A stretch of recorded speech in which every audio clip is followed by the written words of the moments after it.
This is a quick tutorial on how to do the single stitch in crochet. For the single stitch, you're going to want to find the next stitch in your row marked by these V shapes here. And on the single stitch, you're going to go under both of the loops in your next stitch. So to find your next stitch, you're going to look here at that next V and go under both of those loops. You're then going to yarn over, bringing your hook under and around the yarn, pulling that through your stitch, giving you 2 loops on your hook. We're now halfway through the stitch.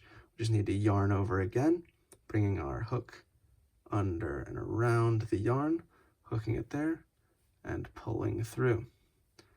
That is one single stitch. You then find the next stitch in your row, right by that V, go under both of the loops in that V, yarn over, bringing your hook under and around, pulling through, 2 loops on the hook, yarn over again, and pull through. That is the single stitch in crochet.